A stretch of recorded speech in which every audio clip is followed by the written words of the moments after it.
Los hombres no levantaron la vista. Eso fue lo primero que notó el cabo James Hadley cuando regresó de la letrina. 23 soldados sentados alrededor de sus latas de ración, con la cabeza baja, comiendo en silencio. No el silencio del agotamiento. El silencio de hombres que habían tomado una decisión y no querían hablar de ello. Fuera de la cerca, a unos 40 metros, un grupo de civiles franceses estaba de pie en el frío. Un anciano, 2 mujeres, varios niños. No gritaban ni suplicaban. Simplemente estaban allí, observando. De alguna manera, eso era peor. Hadley miró su comida. Miró la cerca. Volvió a sentarse. Nadie dijo una palabra. Era diciembre de 1944. El tercer ejército llevaba meses en movimiento, avanzando hacia el este a través de Francia, devorando líneas de suministro, consumiendo combustible y hombres por igual. El empuje hacia Alemania no estaba saliendo limpiamente. Nada en esta guerra salía así jamás. Este campamento avanzado en particular estaba situado en una extensión llana de tierras de cultivo al noreste de Metz. El suelo era duro y gris. Los árboles habían perdido sus hojas semanas atrás. Por la noche, la temperatura caía con tal rapidez que el agua dejada en una cantimplora se congelaba antes del amanecer. Los hombres de la 35ª Infantería se habían detenido allí 2 días antes para descansar y reabastecerse. No eran tropas frescas. La mayoría llevaban movimiento desde agosto, a través de los setos de Normandía, cruzando los ríos del centro de Francia, pasando por pueblos que ya no tenían nombre en los mapas porque los mapas ya estaban desactualizados. Habían aprendido algo que la mayoría de la gente en casa aún no sabía. En una campaña sostenida, la línea entre tener suficiente y no tener nada era más delgada de lo que nadie admitía. Tus raciones te mantenían en marcha. Las perdías y te convertías en una carga. Las compartías y podrías convertirte en una antes. Esa lógica tenía sentido en agosto. Para diciembre, algunos hombres habían dejado de cuestionarla. Los civiles habían aparecido la primera mañana. Venían de una aldea cercana, o de lo que quedaba de ella. Un bombardeo de artillería alemana 2 semanas antes había destruido el granero local y la mayoría de las casas. Quizá quedaban unas 60 personas en la aldea. Casi no tenían nada. Hadley los había visto acercarse al perímetro aquel primer día. Una mujer con un abrigo gris levantó la mano, no saludando, solo como un gesto. Un sargento llamado Croft caminó hasta el alambre y les dijo, en un inglés llano y cuidadoso, que el campamento no podía ayudar. Se fueron, pero regresaron a la mañana siguiente, y a la mañana después de esa. Para el tercer día, la situación había adquirido un peso particular. No era que los soldados fueran despiadados. Hadley conocía a esos hombres. El soldado Doulen enviaba dinero a su madre todos los meses. El cabo Reyes había cargado con un herido durante 2 millas en las afueras de Nancy antes que dejarlo atrás. No eran hombres sin conciencia. Pero conciencia y acción no son lo mismo. El problema era el sargento Croft. Tampoco era un hombre cruel, pero sí preciso. Había permanecido en el perímetro cada mañana, observando la llegada de los civiles, y había repetido las mismas instrucciones. Ninguna distribución no autorizada de raciones militares. Citaba el reglamento con calma, sin malicia. En ausencia de una orden en contrario, su palabra era definitiva. Algunos de los soldados más jóvenes habían comenzado a dejar sobras cerca de la línea de la cerca, simplemente dejándolas allí y alejándose. Croft detuvo eso al segundo día. Si dejan comida en el perímetro, les dijo, yo la retiro. No somos una estación de socorro. Un soldado raso, un chico de Ohio llamado Mercer, respondió, «Sargento, esos son niños». Croft lo miró por un momento. «Sé lo que son, Mercer. Guarde sus raciones». Ese fue el patrón de interrupción 1. No porque Croft estuviera equivocado según el reglamento, sino porque tenía razón según el reglamento, y todos en ese campamento entendían exactamente lo que eso significaba. Las reglas estaban funcionando tal como habían sido diseñadas, y el resultado se sentía mal. Esa brecha era donde vivía la verdadera tensión. Hadley se descubrió comiendo más despacio después de eso. No por culpa, por algo que aún no podía nombrar. Esa noche, las cosas cambiaron otra vez. Una niña pequeña, Hadley calculó que tendría unos 8 años, se había separado del grupo y había caminado más cerca del alambre de lo que los demás solían hacerlo.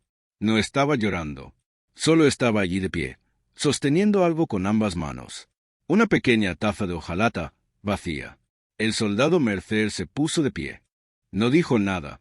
Simplemente tomó su café a medio terminar, caminó hacia la cerca y lo extendió a través del alambre hacia la niña.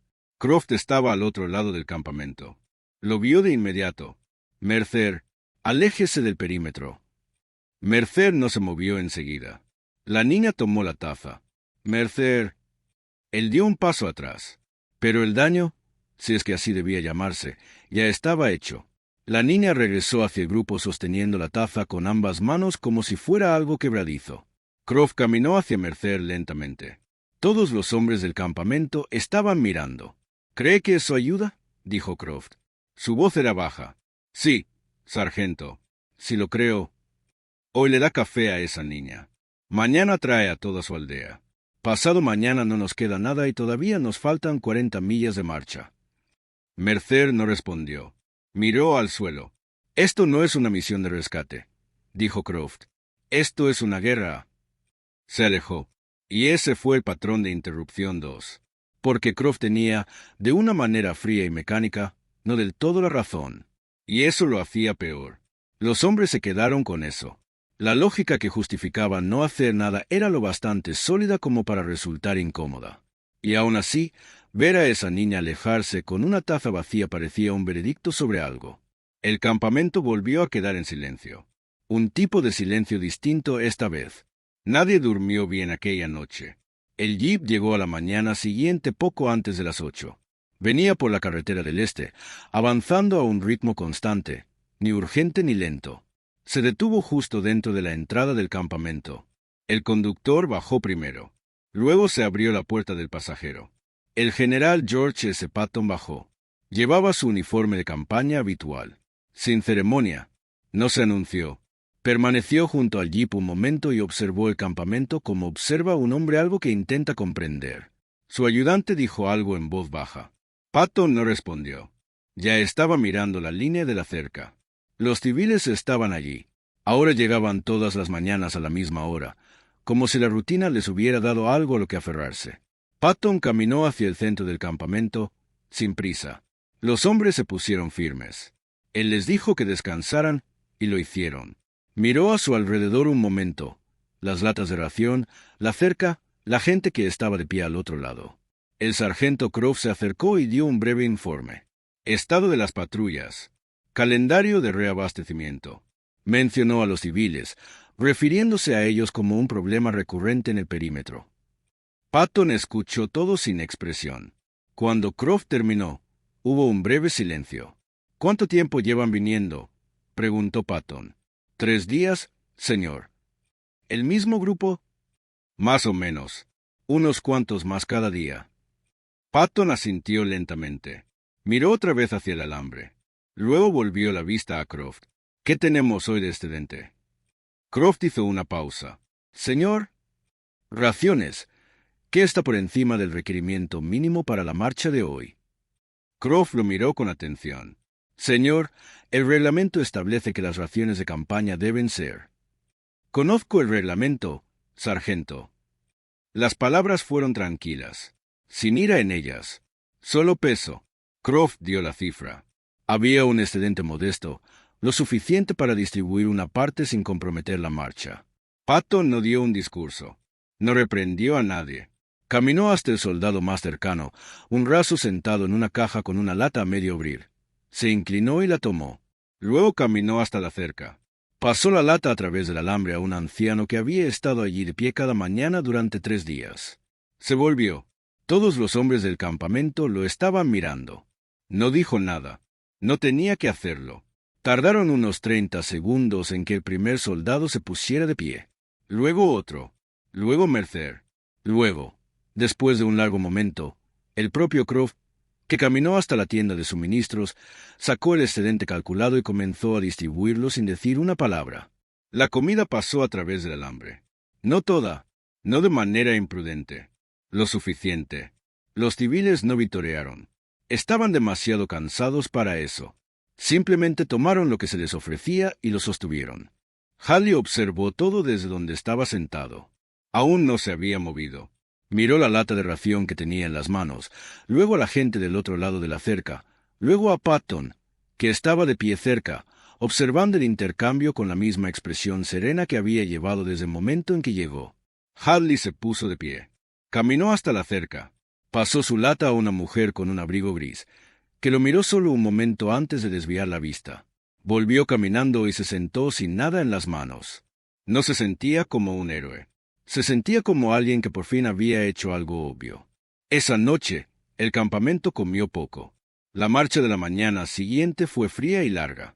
Nadie se quejó de las raciones. Algunos de los hombres hablaron de ello después, no a menudo y nunca de forma dramática. Lo que se quedó con la mayoría de ellos no fue el momento en que Patton tomó la lata. Fue el hecho de que no se explicó. No dio un discurso motivacional. No pidió una votación ni suavizó el filo de lo que les estaba pidiendo que hicieran. Simplemente lo hizo. Y al hacerlo, hizo visible la elección. El sargento Croft nunca habló de ello públicamente. Pero quienes lo conocían decían que fue algo distinto después de eso, no más blando, exactamente. Más cuidadoso con qué reglas hacía cumplir y por qué. Los civiles ya no estaban cuando la columna partió la mañana siguiente. El campamento estaba vacío, gris y frío, como se ven todas las posiciones abandonadas. No quedaba nada que marcara lo que había ocurrido allí, solo la impresión de huellas en la escarcha cerca de la línea de la cerca. Hay una versión del liderazgo que da órdenes y una versión que da ejemplo. Patton, a pesar de toda su reputación de comandante duro e implacable, entendía algo que la mayoría pasa por alto. A veces, lo más valiente que un líder puede hacer es actuar primero y no decir nada. No toda regla existe para servir a la humanidad. Y no todo acto de misericordia socava la disciplina. La pregunta es, cuando las reglas dejan de servir a las personas, ¿tiene usted la autoridad para decirlo? ¿Y el valor para ser el primero cuando nadie más lo hará? Si este tipo de historia, real, fundamentada y construida en torno a las decisiones que definieron a hombres bajo presión, es lo que está buscando, entonces está en el lugar correcto. Suscríbase, porque las historias que dieron forma al mundo moderno no están en los libros de texto. Están en momentos exactamente como este.